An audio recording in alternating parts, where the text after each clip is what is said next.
Healthy societies are built on relationships, trust, and mutual support. Together, we can create a culture of wellness that benefits everyone. Good morning to you, viewers, and welcome to today's edition of Nowstreaming Morning Show on ACNNTV. I am Princess Clement, your anchor for today's program. And as usual, I'm not alone in the studio. With me this morning are the Venerable Joseph Unaya JP. He is the Director, Political and Civil Affairs Church of Nigeria Anglican Communion, and also the Chaplain to the National Assembly. We also have Mr. Obina Oduche. He is the analyst. Welcome to the studio, everybody. Thank you very much. It's a delight to have all of you here this morning. Thank you. And I'm always happy to be here with you. All right, it's Friday, viewers. Don't forget to call in using the phone number on your screen to send your comments to any of our social media platforms, both showing on your screen, to share your thoughts. Before we go into the discussion segment of today's program, let's take a look at some trending stories on the front pages of our national daily newspapers. I think we'll be starting with The Guardian. All right, let's start with The Guardian newspaper. The big story we have here says, use presidential power to restructure Nigeria. Create state police. Afenefere tells Tinubu. You'll find this big story on page 3 of The Guardian.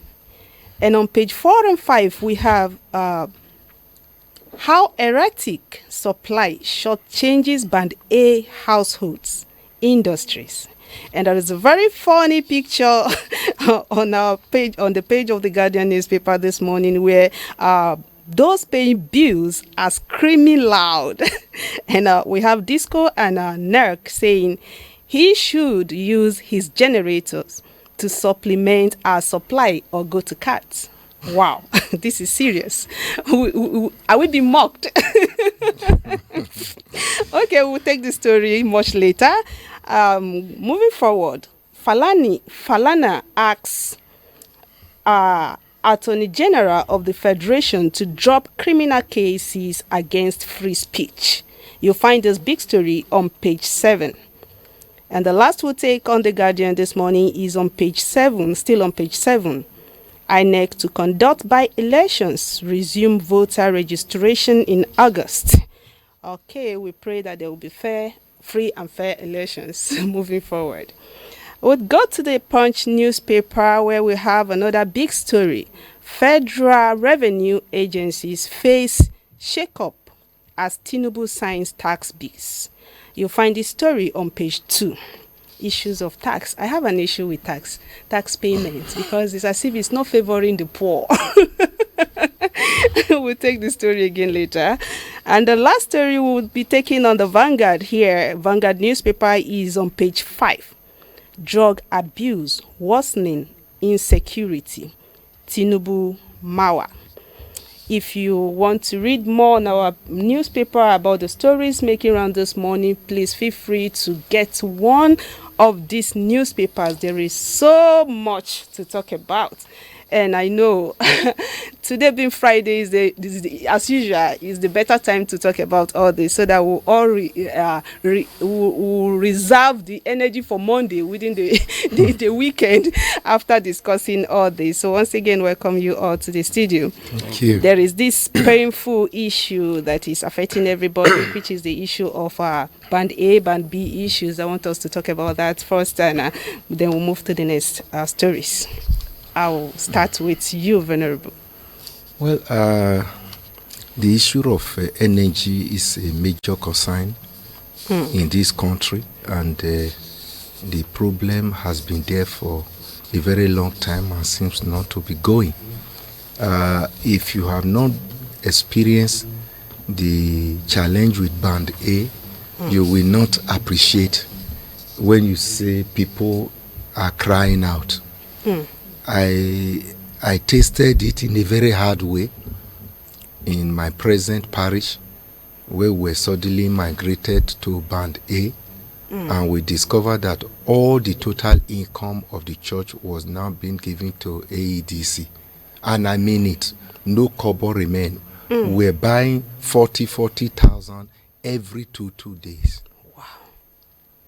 In fact, I lost my peace, I lost my sleep because I could not do any other thing. I have to cry out openly to the congregation that if you want your vicar to last with this I'm battling with, just come to my aid. Let's see what we can do to put solar power in the area where we use light 24 hours. And that is what has kind of brought down my blood pressure, because they all saw that it was not a funny thing, and they assisted. And today the vicarage uses solar energy, so we are able to conserve a little. Of course. The truth is that the tariff is outrageous. And coupled with the fact that you are paying this tariff and the supply is also not different from what it has been even before we were migrated to that band A. We could not notice different because they still take the light when they want to take it and bring it at their own pleasure, and yet the bill continues. So it's not a funny experience. I don't know what will be the solution to it. We will continue to cry to government to look into it. Another discovery was that I discovered, for instance, even if you are not in band A yet in Abuja, they have already how will I map the whole of Abuja out to be on band A. Wow. Okay. We discovered that from interaction with the officials.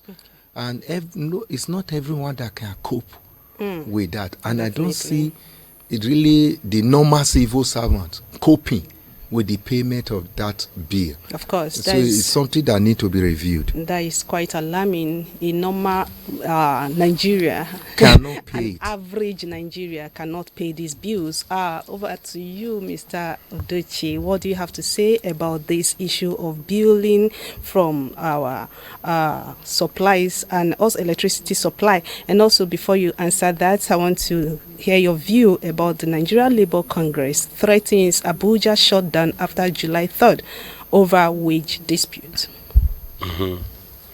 NLC, they are just toothless bulldogs. They should stop distracting Nigerians. I don't think that is an issue to discuss, because NLC have lost their values. Nigerians are no longer looking at them as a force to reckon with, to help solve their challenges. So they should just go and sleep and stop distracting Nigerians, stop creating unnecessary tension on the news headlines, because all this while we found out that they cannot do anything. They don't know what to do. They are chasing shadows. Imagine NLC that will be negotiating for increment of their salary when they should be negotiating for good economy, so that whatever they are earning will be enough for them. Now, after negotiating and get 70,000, what will 70,000 do for them? I thought that NLC should have been more economical, more honest when they were negotiating with government. The fuel increase must be reversed. The tariff increase on electricity must be reversed. All these things are the areas they need to put pressure on government, so that if these things are achieved, the cost of living will come down, and 30,000 naira will still be enough for them. The purchasing power will still be okay. But even if they are paid 500,000 naira a month, fuel has just gone up again. I bought 945 naira yesterday. I did this morning. So, and before you know it, it will be above 1,000 now. So these are the things that they need to pressure government on, hold government accountable on. There is no government that doesn't subsidize power and fuel in their country. When you go to Western world, go to America, even gas, cooking gas. All of them are subsidized. The government subsidizes all of them. And for the fact that you increase all of them, you say there's no more subsidy in any of them. Has it improved our lives in Nigeria? Rather, it's making it worse. The money you accumulate from it, where is it going to? We don't see any impact on the money that is being accumulated. So all of them is shrouded in secrecy and what we don't know about. So NLC should go and sleep, because they are missing their steps. They are not getting it right. You cannot negotiate salary when the economy is in shambles. What you negotiate is things that makes the economy to go bad. You negotiate on that and pressure government to bring it down. That is what they're supposed to do if they had known. But they were chasing shadows. Today they are making noise. They should go and sleep. This crop of NLC leadership, I'm sorry to say that they have betrayed Nigerians. That's why Nigerians are no longer interested. On the electricity tariff, is alarming that citizens are always asked to make sacrifices. Nigerian government is always doing what they are not ready to do. They are always, what do we generate in Nigeria? What is the capacity of our electricity generation in Nigeria that will say that a place can have 24 hours light? It's not possible. It's not possible. It's not possible. We don't have more than 5,000. Anybody that have more than that should let me know. We don't generate more than 5,000 megawatts, a whole country. And you are telling me that you can give somebody light. I'm in Band A. They migrated where I'm living in Band A. There was a time we don't even have light for more than 2 weeks. Okay. We wrote NEC. NEC did not say anything. They did not do anything up to today. We don't have light because of the negligence of AEDC. For 2 weeks, they know that particular component in the transformer has been bad for over 2 years. They did not do anything about it, and it was going down. Our light was going off every time. We don't have light always. Now, until one day it packed up completely. When it packed up completely, we queried the people in that particular substation said that this thing has been bad for long. They have requisited for it.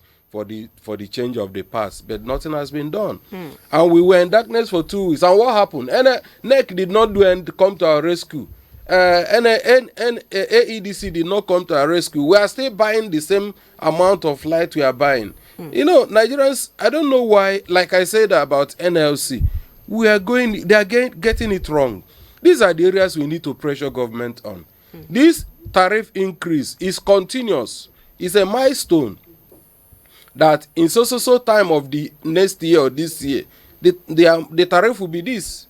Like my Oga said here, it is Abuja will soon be colonized into Band A, because I call it colony.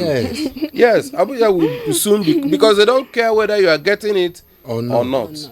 In my house, I use 20,000 naira electricity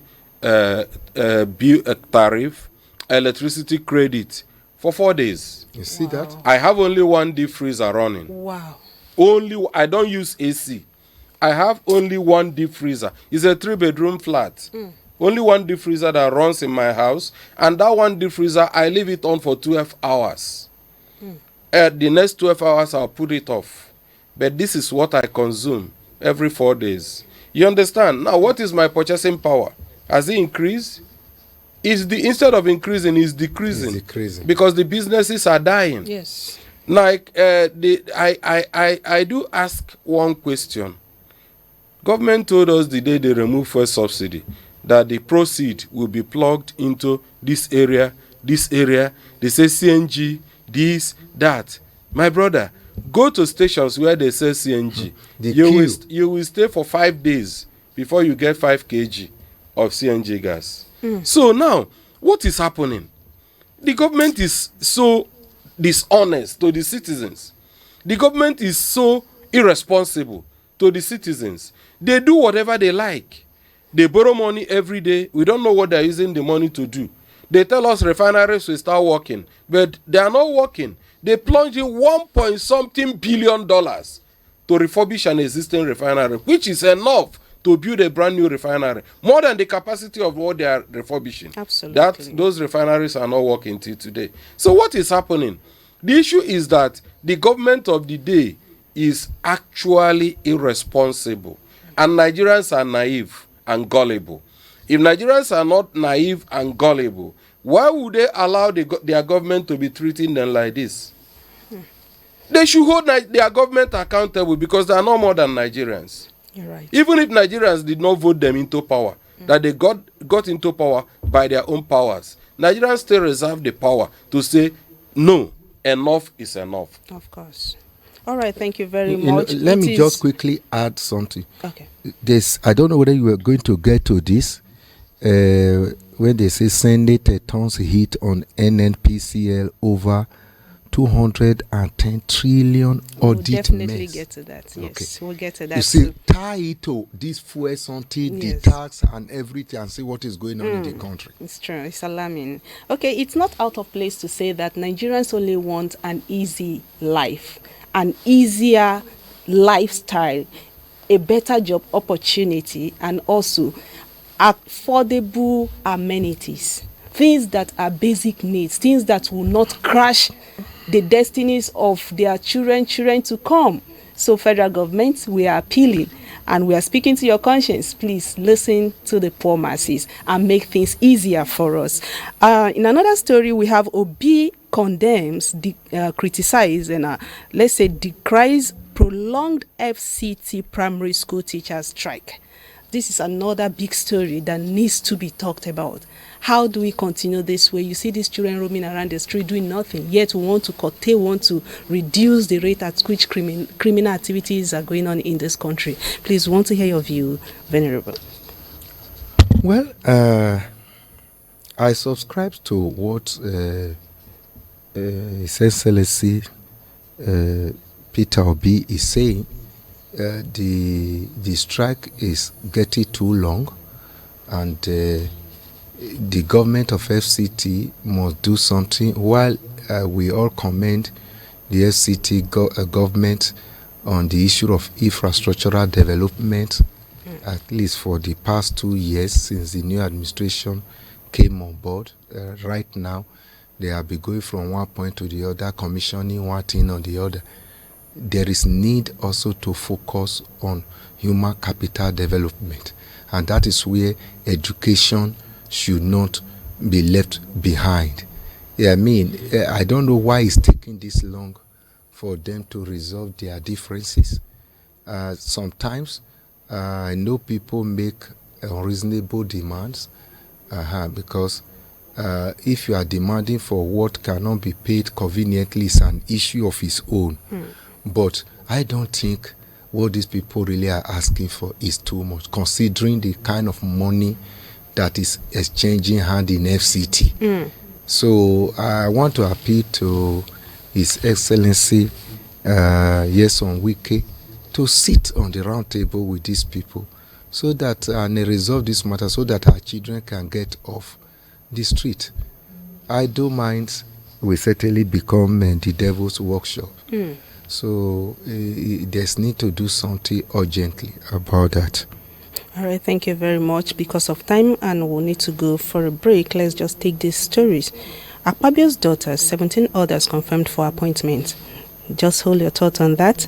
The Senate Public Accounts Committee has given NPCL a 10-day ultimatum to explain over 210 trillion in audit discrepancies.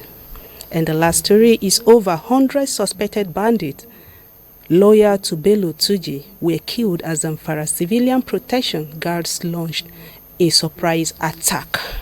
I think we can just rally around these three stories. You pick any of the story, please. Yeah, the one that is so interesting to me is the issue of the bandits. Yes. And yesterday I was getting a different version of it, saying, is it Toruji or Toji? What I don't know the pronunciation of his that criminal personality that is terrorizing the whole country. So, but I've gotten a clearer picture now. That is a group that we may tag as a civilian, JTF or something like movement, that. Kind of. We're the one that launched the attack, and they were able to take the terrorists on our way and kill over 100. I think for me that is good news for this country, because it is really becoming worrisome that innocent, patriotic citizens who are busy going about their lawful duties are being killed by the day, and yet the criminals are just moving about freely. If it is sometimes the military in particular have come to say to the public that most of the people attacking people in Benue, this or that, are foreigners. If people think that, oh, Nigeria is a free zone where you can go, you can kill and maim and take the booty back home, then Nigeria should also be able to let them know that if you come into Nigeria with the intention to come and harm citizens, you will be a dead person. So, since the DSS, the chairman or director spoke, he encouraged people. There's no other language. We expect the DSS to speak. The director came out plain. He gave example of some towns in the north where people mobilized and defended themselves, and since then there have been peace and tranquility in such areas. And he said everyone should think of first line of how to build up the first line of response when there is insecurity in their domain. If there is no other language he need to use to tell Nigerians to defend themselves. The military are trying, but they are of recent. Honestly, you see them out now trying, like not like before. They are trying. They are. But the truth is that they are also overwhelmed. The same thing with other sister security agencies. So the earlier Nigerians think of what to do to safeguard themselves, starting from the family, safeguard your family, safeguard the community, and safeguard the entire local government and the entire state. If you are waiting for outsider to come and kill you, and you just only for you to just be talking and crying, I don't know how long that is going to continue. So that particular piece of news really gladdened my heart, and I'm happy it has happened. The second one is the issue of Akpabio's daughter. 17 others. And 17 others who are cleared to be part of the South-South Development Commission. I quite agree that Akpabio's daughter is a Nigerian. Of course. She's a full citizen. She's entitled to any appointment, or if she's academically and otherwise qualified for such offices. But what really gained my attention is the rich getting richer, the poor are getting poorer. That is the point. Here is any president. He's swimming in money. There are other people that can be in this commission. What I expect that Akpabio should be able to establish a good business for the daughter. Let her be a manager of a private business and be employing people. The father have made enough money from Nigeria purse. Yes, let them establish a place where the daughter can be a director, where it can be employing other Nigerians. That is the only way they can also give back to the society. Not any space that is available. The person is already a minister, put his own son. Any politician is already a governor, strategize for his son to be in the House of Assembly.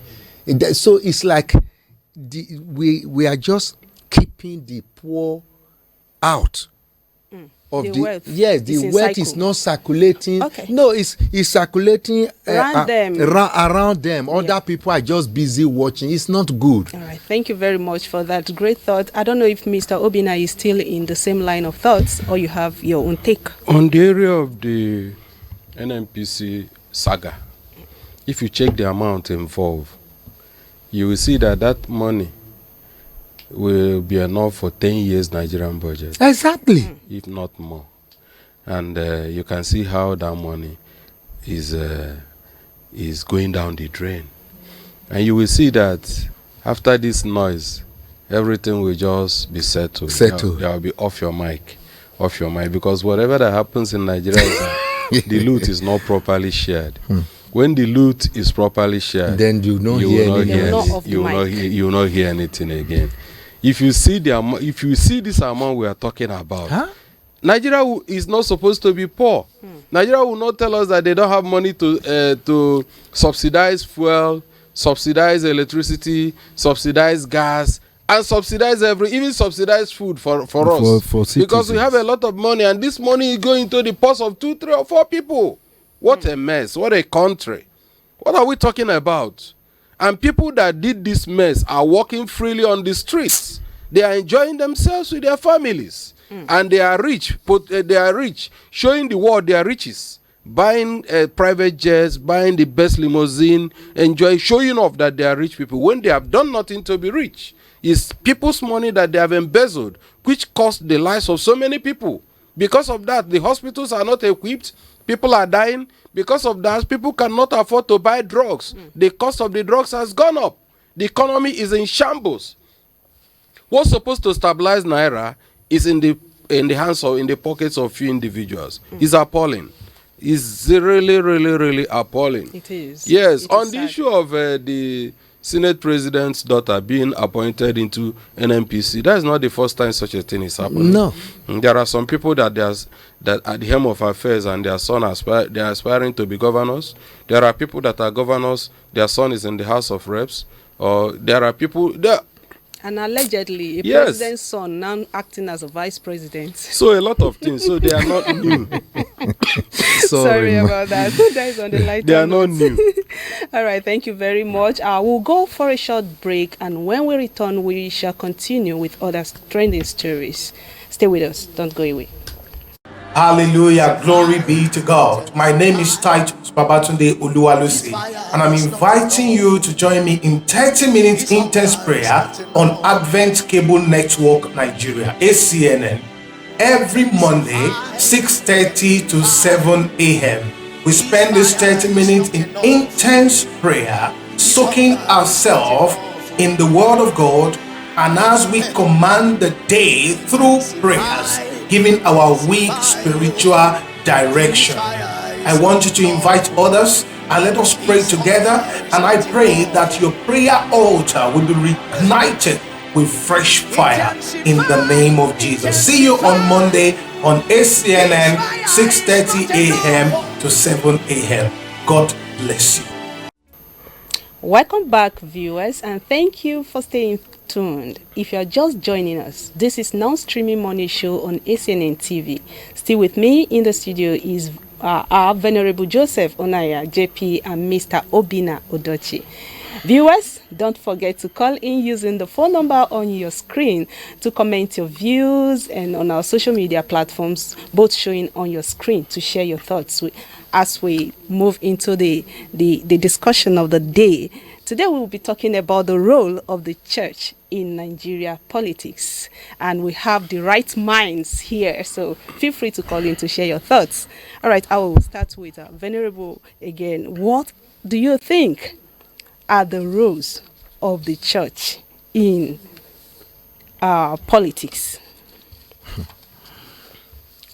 Well, it's a very sensitive issue because many Nigerians have drawn a line of demarcation between the church and the society, which to me should not even be, because the church does not operate in isolation from the society. The church is within the society. The members of the society that are in the church, and whatever is happening in the society affects the church directly, and her membership, and whatever is happening in the church, for me, also affect the society directly. Having said that, I want to say in a nutshell, the church should be the conscience of the society. The church should be the pastor of the society. The church is there to preach holiness, to preach righteousness, to preach love, to preach justice, to preach equity and fair play. These are the virtues that the church stands for. And so, if the church is playing that role effectively, it will certainly affect the society. So that is what I have to say first. All right. Having said that, I think for the benefit of the viewers and our listeners, it's okay for us to also define the word politics. What is politics, and should the church be involved or involve herself in it? Politics is simply, let me put it in a very simple way. Yes, please. So that which every person can. It's about governance. It's about choosing people who will govern a particular society, and it's about how the commonwealth of the society is shared by those we have elected to govern us. So for me, that is what politics is all about. That is why you see people run up and down. It all boils around, revolves around the sharing of the commonwealth and how it is shared, how it is applied for the common good. That, and who is sharing this thing? For how long has it been sharing it? Is it sharing it equitably? What do we do to ensure that there is equity and justice in this sharing of the commonwealth? That is all that politics is really about. I don't know whether that gives the common man an understanding of it. And that is why I'm one of the advocates for the fact that the church should not be completely pushed out or told to stay clear. I should be concerned about how the wealth of Nigeria is shared. I should be concerned whether it is being shared equitably or fairly. Okay, thank you very much for that. Mr. Oduchi, kindly give us your own take on what politics is all about, and should the church be involved in politics? Like our venerable said, politics is all business of governance. That is politics in a nutshell. The issue, why this question is coming up now, is because we in this part of the world, I mean the church, we lost it from the beginning. Absolutely. We believe that the only duty the church owes the nation, the people, is to pray. And we that have Bible as our weapon, we fail to remember that Bible made us to understand that there are things God has given us, and He has given us authority over them. And we don't need to wait for God to come and do that for us. God has given us land and gave us the authority to till the land and make living out of the land. And we are still praying for God to come and till the land for us and make living and help us to make living from the land.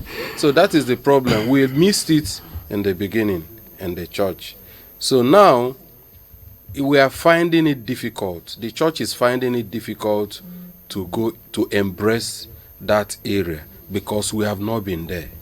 Other religions put it in their front burner, and they took time to work themselves into it. And it's now becoming very difficult for church to be part of it. Initially, if you become a politician, in most of the churches, you will not be accepted. Yes, they see you as a sinner. Instead of bringing the politicians close and make them to understand their role as politicians, being a Christian, this is what you're supposed to bring into that your political world, so that there will be changes as God wanted it. But we did not do that. But now we are seeing the impact, the negative impact, because the people that are suffering mostly are Christians. They are the ones suffering mostly. And if you come into the church itself, church is full of politics. Anglican Church, for example, the template of Anglican Church is what Nigeria is using. Is the template of Anglican Church. That is what Nigeria as a nation is using.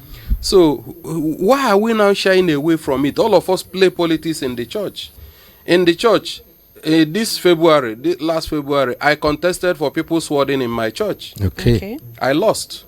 Wow. It was an election. Yes. You understand? So there's nothing like appointment in Anglican Church. Everything is by election. That's how it is done. So why do we now forget that we have to be part of what is going on in our country?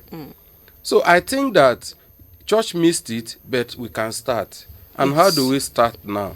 We cannot give it a 1 year plan. We give it a 20 years plan, 30 years plan, and start to nurture our younger ones that are coming up and make them to understand the need to be productive, and the need to be part of politics, to know what is happening in our country. So the church should start now to indoctrinate our members and give them the guidelines, nurture them, bring them up, help them, sponsor them. Because without that, we cannot get it.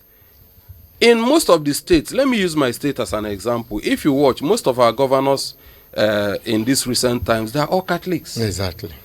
And it's becoming very difficult for another denomination to be a governor of Anambra State.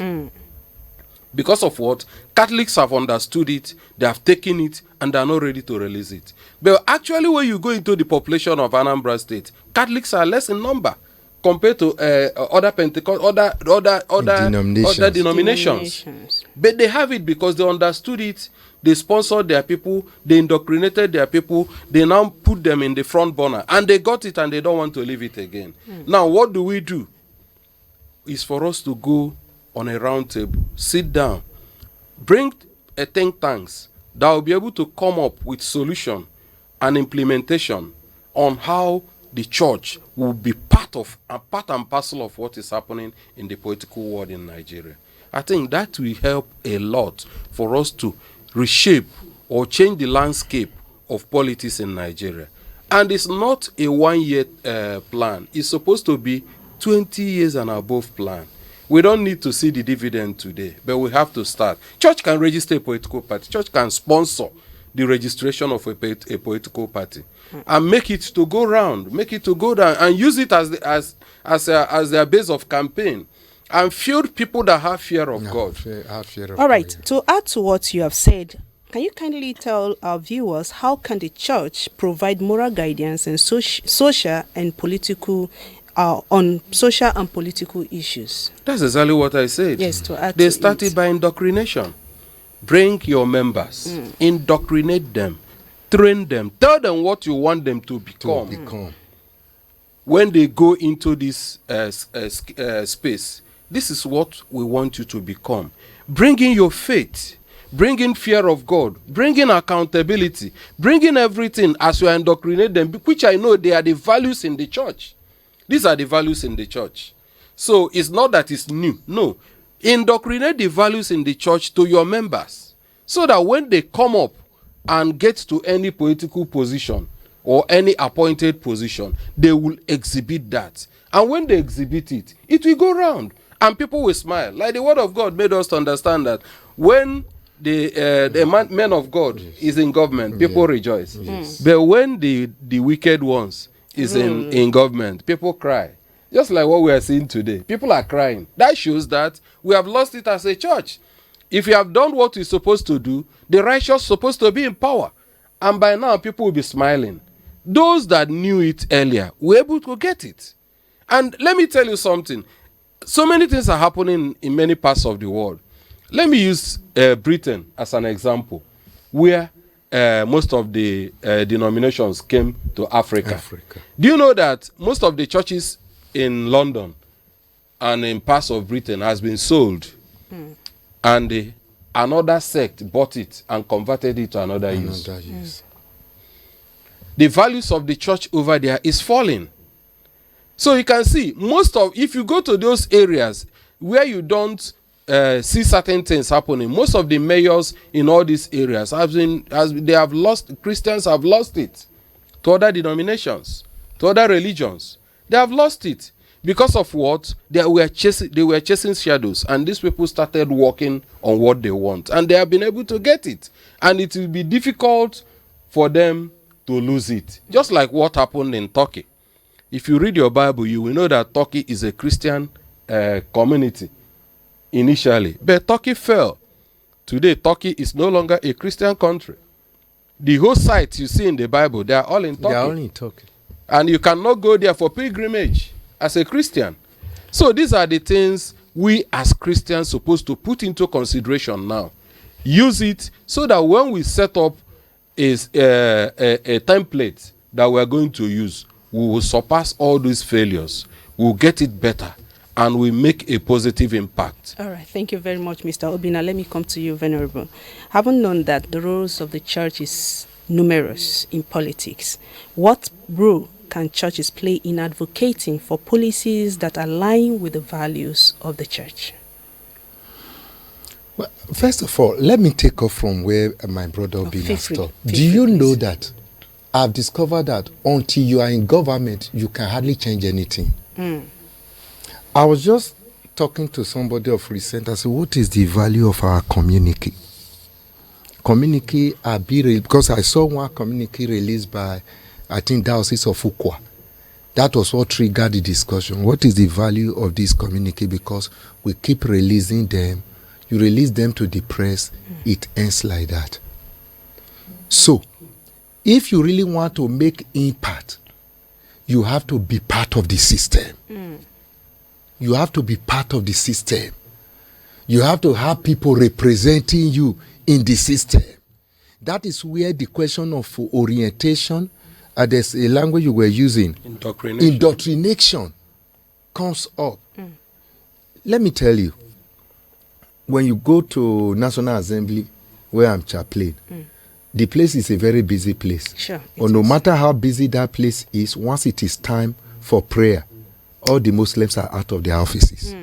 Everything comes to a standstill because they believe in what they believe and they are not ready to compromise. At all. But go to fellowship there.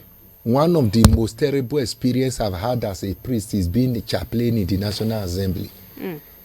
You are using the name of God to beg church members to please come to fellowship. You know, the parable what Jesus was talking about when you prepare a what they call it, a man prepare what's it called, a buffet for people to come and eat, and no one shows up. At the end, it can be very, very painful. I will prepare bulletin. I will pay for organics, pay for jasmine, arrange everything, go there. I have struggled to buy chairs, put it there in our center. I will be the one to go and clean the chair, prepare everything. Then I sit down, start reminding people, members. And at the end of the day, maybe only 4 persons shows up. And the 4 persons we are talking about will be just the normal staff, not even the political staff, not the senators, not the House of Rep member. That is so it's a terrible thing. That is because they got in there not as solid Christian. Some of them did not go there because they want to go and represent the interests of the church. Some of them did not go there because they feel there are values that the church is championing that they want to go and bring to bear in governance. So the best way to go about this thing is to deliberately groom people. Let me use the word, let it be that the people going from the church to the corridor of power are the born again. And that is where sponsorship comes in. And when you say sponsorship of a politician, can the church sponsor? Who are the kingmakers? For instance, Anambra. I know Anambra. Most of the kingmakers there are Christians. Some of them, majority of them are even Anglican. Yes.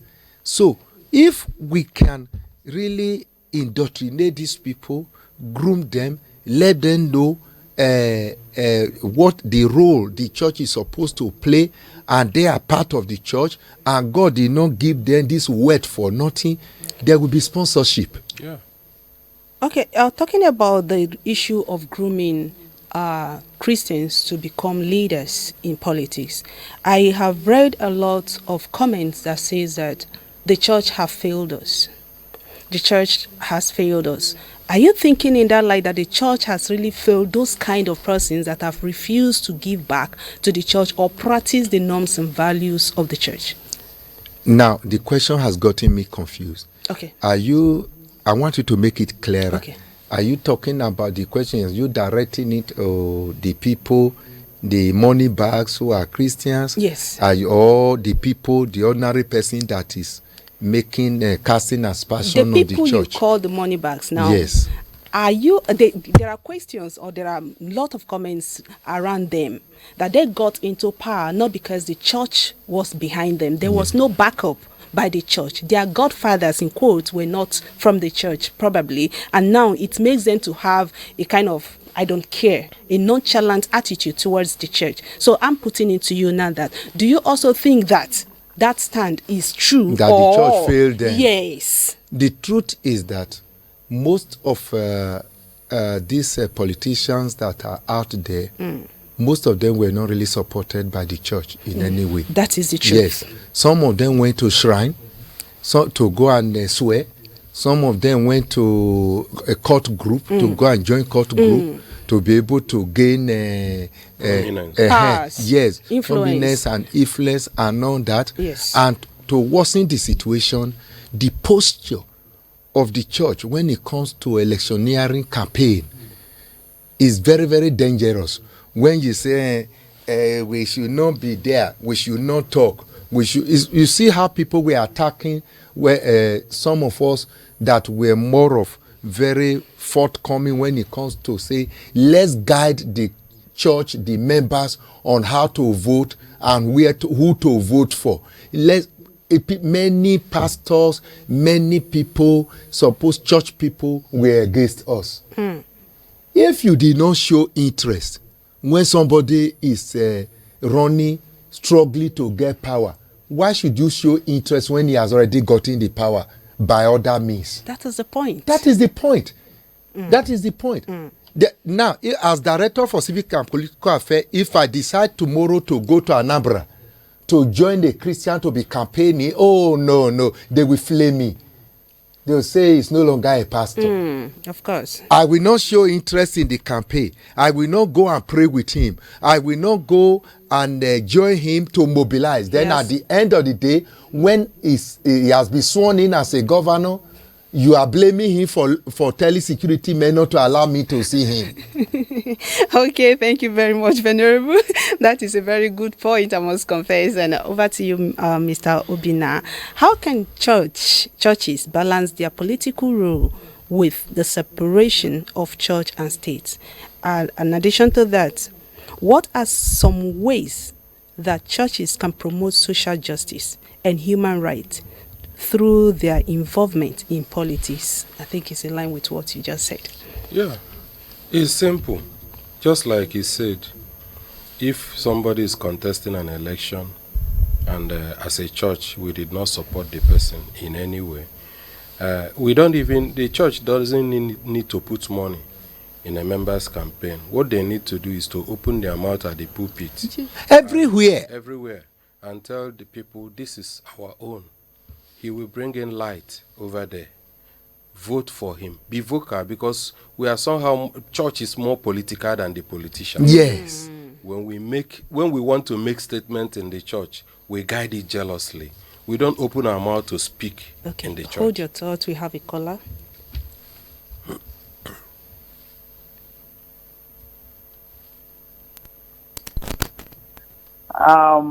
I noticed they mentioned the role of the church in Nigeria politics. We don't need to say this is a Christian system of governance. I want to believe, with what we have said so far, who is a Christian? We should first of all ask ourselves, who is a Christian? It's not because you are in church and you call yourself a Christian that really made you a Christian. You must have a Christ mind, that kind mind of God. What would God do in this position? Such people are called Christian, children of God. Now, we see things going the way it should not go in a country where you are as a child of God. You are there to rebuke, to correct. You are not to go along with them. You say you are in this world, but you are not of this world.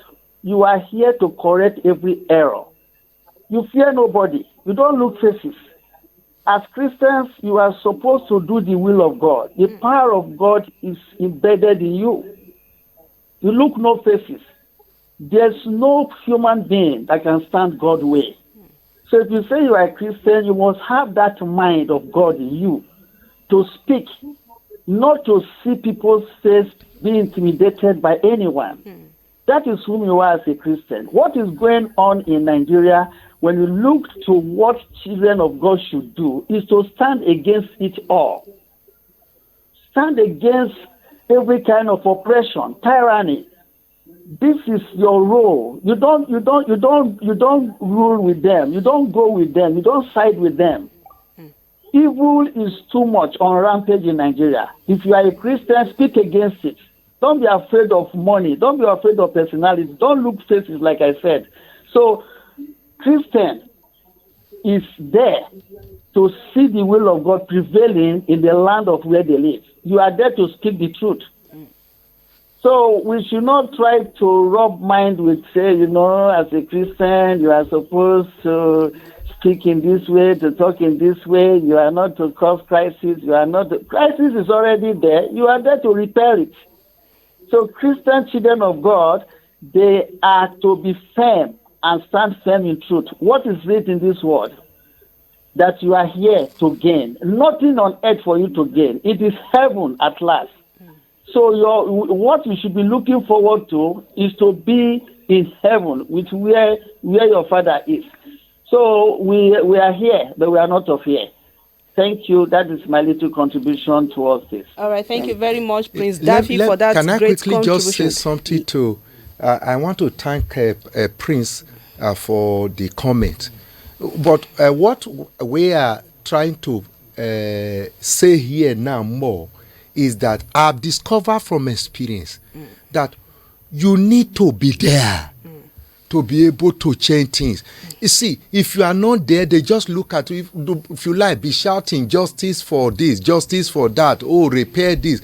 They are not listening. But when you are there, assuming I'm a member, a full member of a House of Representatives, or I'm a senator, or I'm a governor, and I'm a true Christian, born again Christian, that is where you will see I will be able to bring certain things to bear. Even the wishes of others outside, the prayers can easily be implemented. Yes. Thank you very much. But if you are sitting outside, you are just, out there. You're just pouring water on on a stone. Yeah. All right. Thank you very much, Venerable. We have a comment. The present government has nothing to offer the country.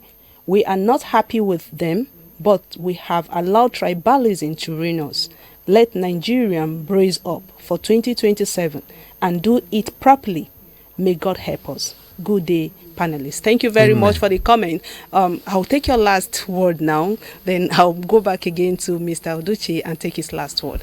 Okay, if it is last word, permit me to move to Anambra. Okay. Because Anambra election is around the corner. Yes, it is. And on, I think that was it, that Tuesday also, the head of civil society groups in Nigeria all met with the INEC chairman, and we all offered all our advices to the chairman and the commissioners on what they should do to make Anambra election better than the previous election and to ensure that people's vote count. And so we want to encourage the people. Many people are disenfranchised. From the review there, we discovered Anambra is very calm. And I particularly told them that it is the calmness of a graveyard.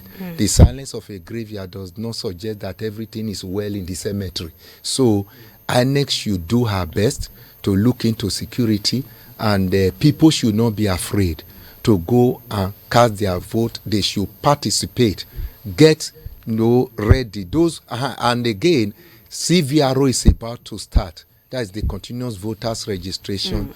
All those who have clocked the age of 18 should ensure that they make every effort to register so that they will not be disenfranchised. Vote will count. If you vote and let's see whether it will count or it will not count, but don't just sit down and say it will not count. Thank you very much, Venerable. That is awesome. Vote. Go and vote. Play your part and watch what happens next. Over to you, Mr. Oduche. Your last word. Yes, that's in line of thought. The major problem we have in Nigeria is the INEC.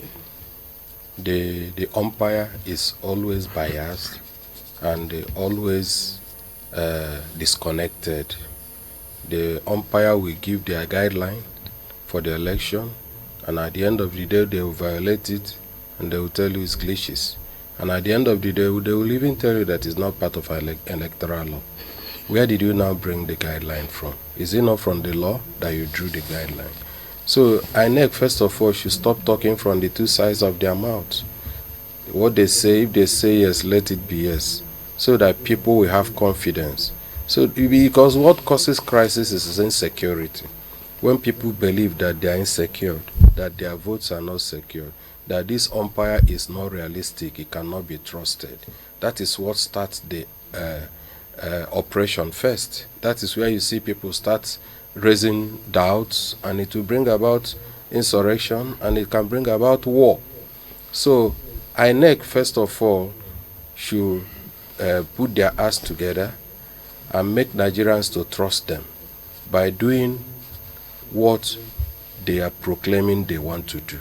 Not at the end of the day, they will still be the ones that Nigerians are seeing as the ones making their vote not to count. All right, thank you very much, Mr. Obina. There is a comment that says that no politician is a messiah.